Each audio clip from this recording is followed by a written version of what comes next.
আমি নিজেও দীর্ঘদিন যাবৎ দেশে এবং বিদেশে, ভারতে এবং মদিনায় বিভিন্ন জায়গায় পড়াশোনা করার পরে আমার কাছে মনে হতো ইসলামের মৌলিক বিষয় হয়তো সালাত, সিয়াম, হজ, জাকাত এগুলোই।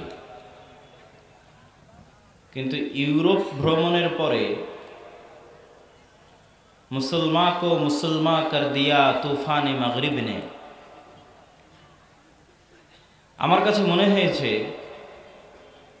ইসলামের অর্থনীতি, রাষ্ট্র ব্যবস্থা, সমাজনীতি এগুলোকে যদি আমরা সামনে রাখি এবং তারপরে সেগুলোর আলোকে যদি আমাদের ইবাদতের বিষয়গুলো দেখি, তাহলে আপনি দেখবেন যে পুরো ইসলামটাই যেই বিষয়টির উপর ভিত্তি করে প্রতিষ্ঠিত সেটি হচ্ছে আল আদল, আল আদালাহ, ন্যায়পরায়ণতা, ইনসাফ।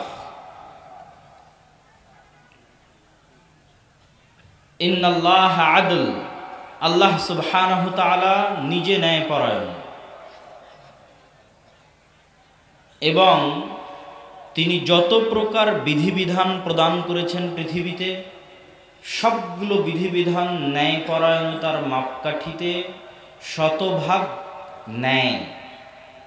যেমন শতভাগ সত্য, ঠিক তেমন শতভাগ ন্যায়। সেটা সালাত, সিয়াম, হজ, জাকাত যত বিধিবিধান আছে ইসলামের, সেগুলোর সবচেয়ে বড় মৌলিক শর্ত হচ্ছে এগুলো বান্দার জন্য ন্যায়, অন্যায় নয়। আল্লাহ সুবহানাহু ওয়া তাআলা পবিত্র কোরআন মাজিদে বলেন, ওয়া উমিরতু লিআ'দিলা বাইনাকুম, আমি আল্লাহ সুবহানাহু ওয়া তাআলার পক্ষ থেকে আদিষ্ট হয়েছি তোমাদের মধ্যে ন্যায়পরায়ণতা প্রতিষ্ঠা করার জন্য। ওয়ালা ইয়াজরিমান্নাকুম শানআনু কওমিন আলা আল্লা তা'দিলু, তোমাদেরকে যেন কোনো নির্দিষ্ট গোত্র, কোনো নির্দিষ্ট দল, কোনো নির্দিষ্ট ব্যক্তির প্রতি তোমাদের অন্তরের বাড়াবাড়ি বা ক্ষোভ বা হিংসা বা বিদ্বেষ যেটাই থাকুক না কেন, রাগ, সেটার কারণে যেন তোমাদের এমন না হয় যে আল্লাহ তা'দিলু, তোমরা ন্যায়পরায়ণতা প্রতিষ্ঠা করতে পারছো না, এটা যেন না হয়। বরং কি ই'দিলু, তোমরা পৃথিবীতে ন্যায়পরায়ণতা প্রতিষ্ঠা করো। হুয়া আকরাবু লিত-তাকওয়া, ন্যায়পরায়ণতা হচ্ছে তাকওয়ার সবচেয়ে নিকটবর্তী। আল্লাহ সুবহানাহু ওয়া তাআলা পবিত্র কোরআন মাজিদে বলেন, ইন্নাল্লাহা ইয়া'মুরুকুম আন তুআদ্দুল আমানাত, নিশ্চয় আল্লাহ সুবহানাহু ওয়া তাআলা তোমাদেরকে আদেশ করছেন, হে দুনিয়ার মানুষ, হে মুমিন এবং মুসলিম জাতি, আল্লাহ সুবহানাহু ওয়া তাআলা তোমাদেরকে আদেশ করছেন যে আন তুআদ্দুল আমানাত, তোমরা আমানত পৌঁছে দাও, ইলা আহলিহা, যথোপযুক্ত সঠিক জায়গায়, যথাযোগ্য জায়গায়। এই যে যথাযোগ্য এবং যথোপযুক্ত জিনিসটার মধ্যেই লুকিয়ে আছে ন্যায়পরায়ণতা। কে কতটুকু সম্মান পাওয়ার হকদার, কে কতটুকু আমার কাছে অধিকার পাওয়ার হকদার, তাকে তার অধিকার, তার সম্মান, তার মর্যাদা অনুযায়ী ততটুকু দেওয়া, এটাই ন্যায়পরায়ণতা, এটাই আমানত পৌঁছে দেওয়া। যোগ্য ব্যক্তি, যোগ্য প্রতিষ্ঠান, যার যেমন যোগ্যতা সেই মাপে তাদের আমানত পৌঁছে দেওয়া। ওয়াইদা হাকামতুম বাইনান নাস, আর যখন তোমরা মানুষের মধ্যে বিচার ফায়সালা করবে, আন তাহকুমু বিল আদল, অবশ্যই ন্যায় পরায়ণতার সাথে বিচার ফায়সালা করবে। ওয়াইন হাকামতা ফাহকুম বাইনাহুম বিল কিসত, হে মুহাম্মদ সাল্লাল্লাহু আলাইহি ওয়াসাল্লাম, যখন আপনি তাদের মধ্যে বিচার ফায়সালা করবেন তখন ন্যায় পরায়ণতার সাথে বিচার ফায়সালা করবেন। ইন্নাল্লাহা ইউহিব্বুল মুকসিতিন, নিশ্চয় আল্লাহ সুবহানাহু ওয়া তাআলা ন্যায় পরায়ণতা প্রতিষ্ঠাকারীদেরকে ভালোবাসেন। সম্মানিত উপস্থিতি, সংক্ষিপ্ত কিছু আয়াত আপনাদের সামনে তুলে ধরলাম যেগুলোতে আল্লাহ সুবহানাহু ওয়া তাআলা ন্যায়পরায়ণতা সম্পর্কে পৃথিবীর মানুষকে বলেছেন। ইন্নাল্লাহা ইয়া'মুরুকুম বিল আদলি ওয়াল ইহসান, আল্লাহ সুবহানাহু ওয়া তাআলা তোমাদেরকে আদেশ দিয়েছেন ইহসান এবং ন্যায়পরায়ণতা প্রতিষ্ঠা করার জন্য। কেন ন্যায় পরায়ণতার উপরে আলোচনা, সংক্ষিপ্ত আলোচনা কি জন্য করছি? আমার কাছে মনে হয়েছে ইউরোপ ভ্রমণের পর যে আজকের মুসলিম বিশ্বের মুসলমানদের সবচেয়ে বড় অধঃপতন যেই জায়গায় হয়েছে, সবচেয়ে বড় অধঃপতন যেই জায়গায় হয়েছে সেটি হচ্ছে মুসলমানদের ন্যায়পরায়ণতা, মুসলমানদের সত্যতা, মুসলমানদের আমানতদারিতা, মুসলমানদের সততা, মুসলমানদের সত্যবাদিতা। আপনাদের সামনে একটু খুলে বলি, খুলে না বললে আপনারা বুঝবেন না। আমি এই বক্তব্যের একটা সারমর্ম পয়েন্ট নাম দিয়েছি যে আমরা হচ্ছি আজকের যুগের বানু ইসরাইল। হাদিস আমার মাথায় পরে এসেছে, আগে এমনি এমনি আমার মাথায় এসেছে যে আমরা এই যুগের বানু ইসরাইল। কিভাবে এসেছে? ইউরোপের মুসলমানদের দেখে আর পবিত্র কোরআনে বানু ইসরাইলদের ঘটনা পড়ে। বহুদিন যাবৎ আমি মনে মনে ভাবতাম, আল্লাহ সুবহানাহু ওয়া তাআলা কেন কোরআন মাজিদে বানু ইসরাইলের ঘটনা এত লম্বা, এত বিস্তারিত আলোচনা করলেন? কোরআন একটি অতি দামি কিতাব, যার প্রতিটি অক্ষর, প্রতিটি বর্ণ সমান 10 নেকি। এরকম একটি দামি মূল্যবান কিতাবে পৃথিবীর যে জাতির ইতিহাস সবচেয়ে বেশি আলোচনা করা হয়েছে, তাও আবার বিস্তারিত, ইন ডিটেইলস, সেটা শুধু বানু ইসরাইল।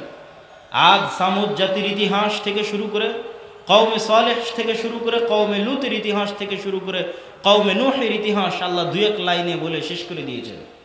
আর বানু ইসরাইলের ইতিহাস পৃষ্ঠার পর পৃষ্ঠা বলেছেন। কোন বইয়ে? কোরআনে। রাসূল সাল্লাল্লাহু আলাইহি ওয়াসাল্লাম হাদিসে বলেছেন, আমি সেটা বলছি না, আল্লাহ বলেছেন বানু ইসরাইলের ঘটনা কোরআনে। যেটা আমার নিজের মনের প্রশ্ন ছিল, কেন আল্লাহ সুবহানাহু ওয়া তাআলা এত লম্বা, এত বিস্তারিত বানু ইসরাইলের ঘটনা বলছেন? বিশেষ করে দাওয়াতি সফরে যখন ধারাবাহিক তাফসির আছে, তো বানু ইসরাইলের ঘটনা শেষই হয় না, এত লম্বা সময় যাবৎ বানু ইসরাইলের তাফসির করা হয়েছে। তো ইউরোপের মুসলমানদের অবস্থা দেখে আর পবিত্র কোরআনের বানু ইসরাইলের অবস্থা দেখে আমার মনে হয়েছে আমরা মুসলমানেরা আজকের যুগের বানু ইসরাইল। এই কথার ব্যাখ্যা শোনার আগে সংক্ষিপ্তভাবে চলেন দেখে আসি আল্লাহ কোরআনে বানু ইসরাইল সম্পর্কে কি বলেছেন। ইসরাইল একজন নবীর নাম, তার নাম হচ্ছে ইয়াকুব, যাকে ইহুদি এবং খ্রিস্টানরা বলে জ্যাকব। ইয়াকুব আলাইহিস সালাতু ওয়াস সালাম, যিনি সন্তান হচ্ছেন ইসহাক আলাইহিস সালাতু ওয়াস সালামের, যাকে ইহুদি খ্রিস্টানরা বলে আইজ্যাক নিউটন। ইসহাক আলাইহিস সালাতু ওয়াস সালাম সন্তান হচ্ছেন ইব্রাহিম আলাইহিস সালাতু ওয়াস সালামের, যাকে ইহুদি খ্রিস্টানরা বলে আব্রাহাম। আর এই ইয়াকুব আলাইহিস সালাতু ওয়াস সালামের সন্তান হচ্ছে ইউসুফ, যাকে ইহুদি খ্রিস্টানরা বলে জোসেফ। তাহলে কি দাঁড়ালো? ইউসুফ বিন ইয়াকুব বিন ইসহাক বিন ইব্রাহিম, নবীর সন্তান নবী, তার সন্তান নবী, তার সন্তান নবী, পরপর 4 জন।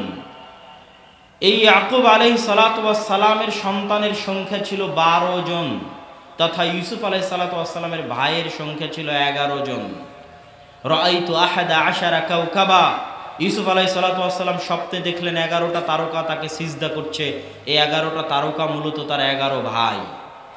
কোথায় বসবাস করতেন ইয়াকুব আলাইহিস সালাম? তার পরিবার সহ ফিলিস্তিনে, আজকের ফিলিস্তিনে, আল খালিলে, জেরুজালেমের আশেপাশে নিকটবর্তী অঞ্চলে তারা বসবাস করতেন। ইউসুফ আলাইহিস সালাতু ওয়াস সালাম যখন কুয়ায় নিক্ষিপ্ত হয়ে মিশরের বাজারে বিক্রি হয়ে গেলেন, তারপরে মন্ত্রীর বাড়ি থেকে জেলখানায় গিয়ে তারপরে নিজেই অর্থমন্ত্রী হয়ে গেলেন, তখন তিনি তার বাবা এবং ভাইদের মিশরে ডেকে পাঠালেন। ফলত প্রায় 70 জনের পারিবারিক কাফেলা নিয়ে ইয়াকুব আলাইহিস সালাম 11 সন্তান এবং তাদের সন্তান সন্ততি মিলে, নাতিপুতি মিলে 70 জনের পারিবারিক কাফেলা নিয়ে ইয়াকুব আলাইহিস সালাম মিশরে চলে গেলেন। ইউসুফ আলাইহিস সালাতু ওয়াস সালামের মৃত্যুর পরে এই বানু ইসরাইলেরা গোলাম হয়ে গেল ফেরাউনের। 300-400 বছর গোলামির পর তাদের মধ্যে নবী হিসেবে আবির্ভূত হলেন মুসা আলাইহিস সালাতু ওয়াস সালাম।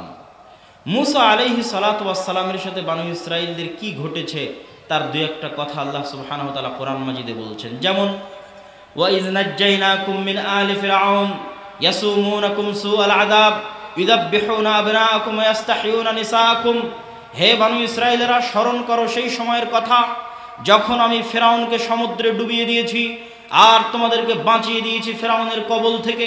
কোন ফেরাউনকে সমুদ্রে ডুবিয়ে দিয়েছি জানো?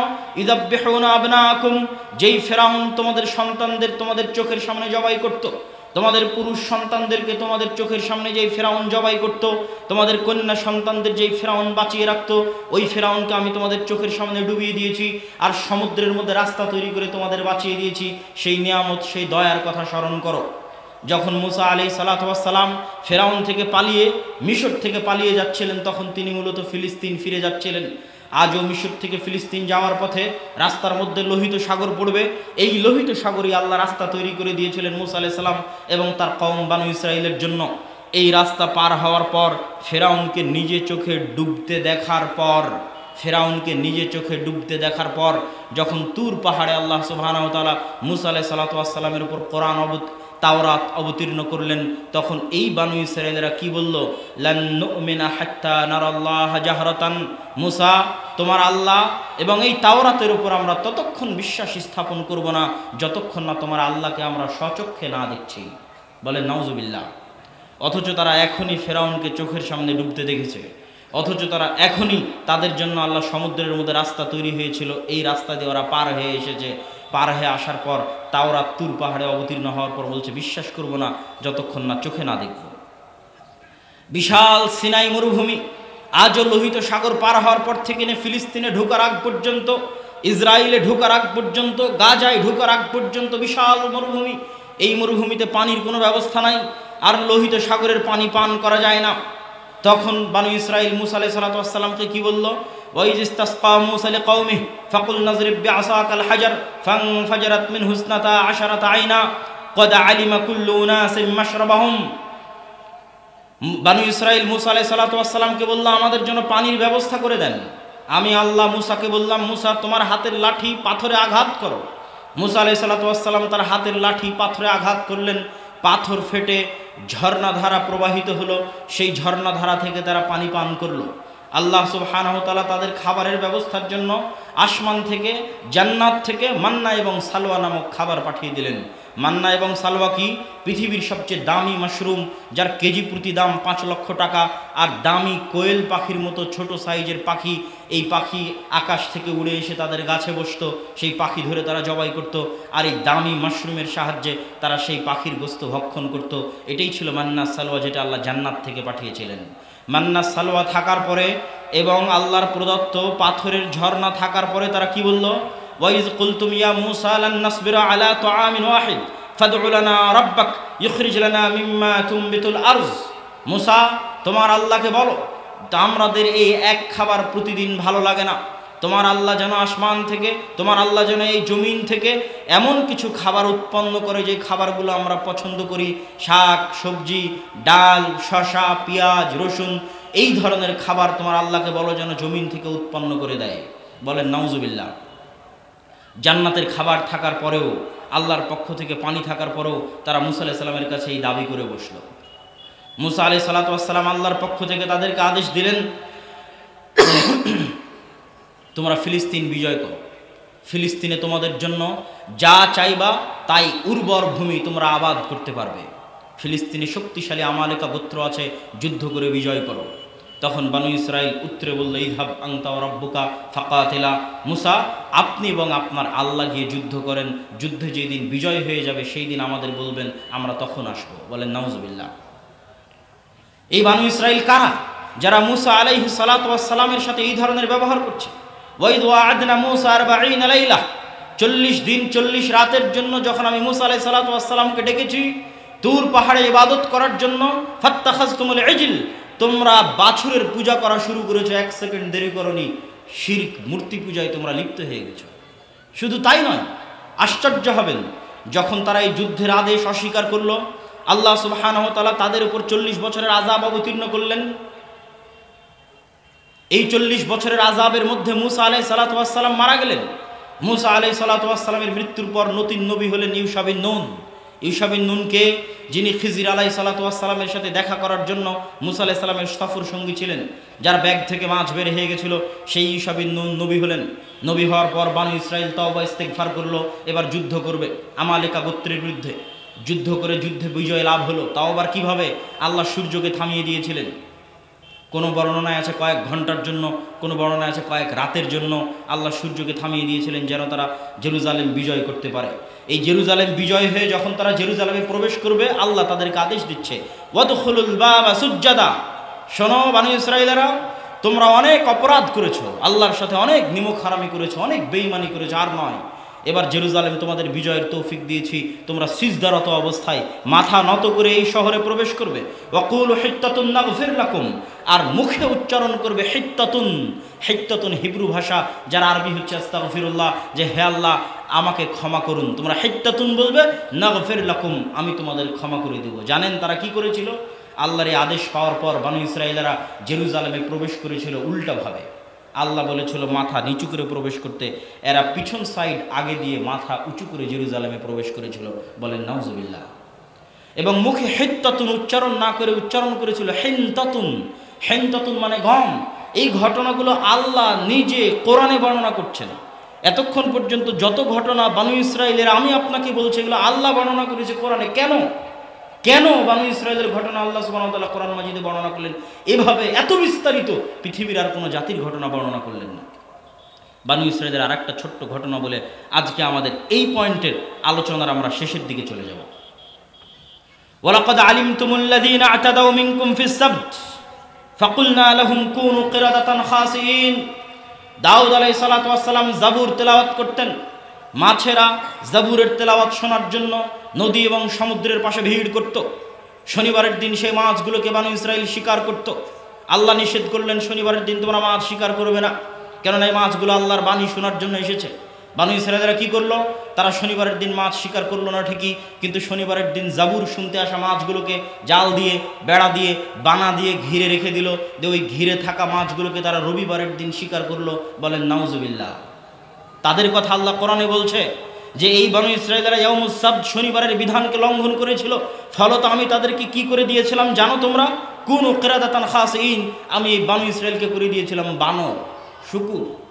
যারা এই শনিবারের আদেশ অমান্য করেছিল তাদেরকে আমি বানরে রূপান্তর করে দিয়েছি। এই প্রত্যেকটা ঘটনা আল্লাহ সুবহানাহু ওয়া তাআলা নিজে কোরআন মাজিদে বর্ণনা করছেন। কেন? এই কেনর উত্তর দেওয়ার সাথে সাথে আরও একটি প্রশ্ন আপনাদের যুক্ত করে দিই। এতক্ষণ যেই বনী ইসরাঈলের ঘটনা শুনছেন, যে বনী ইসরাঈলের ঘটনা আল্লাহ কোরআনে বলছে, বলেন তো এরা কার সন্তান? কার সন্তান? নবীর সন্তান। কার সন্তান? নবীর সন্তান। তাও কোন নবী? পুরো পুরুষ, পুরো বংশ নবী। শুরু করেছিলাম যখন, তখন বলেছিলাম ইব্রাহিম আলাইহিসসালাতু ওয়াসসালামের ছেলে ইসহাক, ইসহাক আলাইহিসসালাতু ওয়াসসালামের ছেলে ইয়াকুব, ইয়াকুব আলাইহিসসালাতু ওয়াসসালামের কয় ছেলে? 12 ছেলে। তো এরা যে নবীর সন্তান তার প্রমাণ কোথায় নেবেন? কোরআনের মধ্যে আছে। যখন আমি মুসাকে বললাম মুসা তোমার লাঠি দিয়ে পাথরে আঘাত করো, তো মুসা যখন তার লাঠি দিয়ে পাথরে আঘাত করলো তখন কি হয়েছিল? ফানফাজারাত মিন হুসনাতা আশারাতা আইনা, পাথর থেকে 12টা ঝর্ণা ধারা প্রবাহিত হয়েছিল। বলেন আল্লাহু আকবার। কেন 12টা? ইয়াকুব আলাইহিস সালামের 12 সন্তানের 12 বংশধরের জন্য।